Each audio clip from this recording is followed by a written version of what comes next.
ప్రపంచంలోకెల్లా అత్యుత్తమ ప్యాలెస్ హోటల్కి ఒక్కరోజు పర్యటన. తెలంగాణలోని హైదరాబాద్లో ఉన్న ఫలక్నామా ప్యాలెస్ ఉత్తమమైన భవనాల్లో ఒకటి. ఇది హైదరాబాద్ రాష్ట్రపు పైగా కుటుంబానికి చెందినది. తర్వాత నిజాముల సొంతమైంది.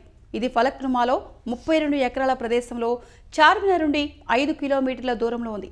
దీనిని హైదరాబాద్ ప్రధానమంత్రి మరియు 6వ నిజామైన నవాబ్ మీర్ మెహబూబ్ అలీ ఖాన్ బహదూర్ యొక్క మామయ్య మరియు బావ అయిన నవాబ్ వికారుల్ ఉమ్రా నిర్మించారు.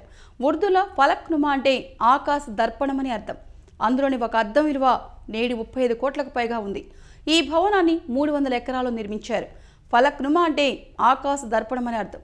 దీన్ని పైగా వంశానికి చెందిన హైదరాబాద్ ప్రధాని సర్ వికారుల్ ఉమ్రా ఇక్బాల్ దౌలా బహదూర్ నిర్మించారు. చిన్న కొండపై నిర్మించిన ఈ భవనం మీద నుంచి తిలకిస్తే కనుచూపు మీర నగర అందాలు కనువింద చేస్తాయి.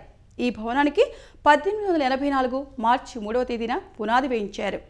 1892 నుండి 93 నాటికి నిర్మాణం పూర్తి చేయించారు. అప్పట్లో ఈ ప్యాలెస్ నిర్మాణానికి 40 లక్షలు ఖర్చయినట్టు తెలుస్తోంది.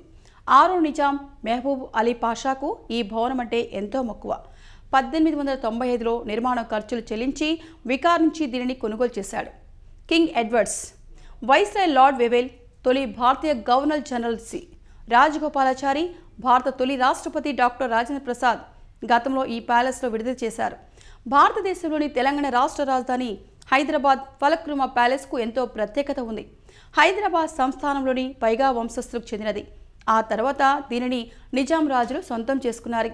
ఫలక్నుమా అంటే ఉర్దూలో ఆకాశాన్ని ఇష్టపడటం లేదా ఆకాశ అద్దం అని అర్థం. ఫలక్నుమా ప్యాలెస్కు ఆంగ్లేయ ఆర్కిటెక్టర్ నిర్మాణాకృతినిచ్చారు. మార్చి 3, 1884లో ఈ నిర్మాణానికి సర్ వికార్ శంకుస్థాపన చేయగా అన్ని హంగులతో నిర్మాణం పూర్తి కావడానికి 9 ఏళ్లు పట్టింది. ఫలక్నుమా ప్యాలెస్లోని 93,971 చదరపు మీటర్ల విస్తీర్ణం గల మర్దనా భాగాన్ని ఇటలీ నుంచి తెప్పించిన ప్రత్యేకమైన పాలరాలతో పరిచారు.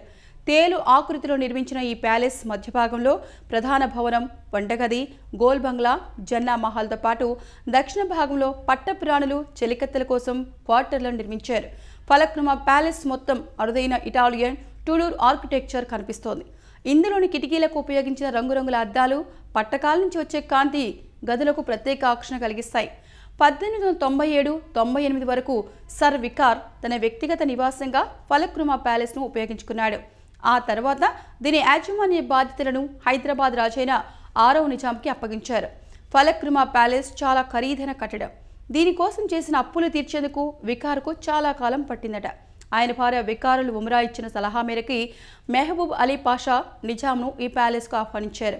అక్కడికి వచ్చిన మెహబూబ్ అలీ పాషా ప్యాలెస్ను చూసి మంత్రముగ్ధులయ్యారు. ప్యాలెస్ నిర్మాణంతో వికార్ చాలా ఆర్థిక ఇబ్బందులు ఎదుర్కొంటున్నట్లు తెలుసుకొని కావలసిన ఆర్థిక సహాయం అందించారు.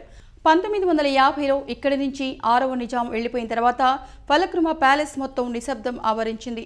చివరి అతిథిగా అప్పటి భారత రాష్ట్రపతి బాబు రాజేంద్ర ప్రసాద్ 1951లో ఇక్కడ విడుదల చేశారు. ఆ తర్వాత చాలా కాలం పాటు ఈ ప్యాలెస్ను మూసివేశారు. ఆ తర్వాత 2000 సంవత్సరంలో ఈ ప్యాలెస్ను తాజ్ గ్రూప్ సంస్థకు 30 సంవత్సరాల పాటు అద్దెకు ఇచ్చారు.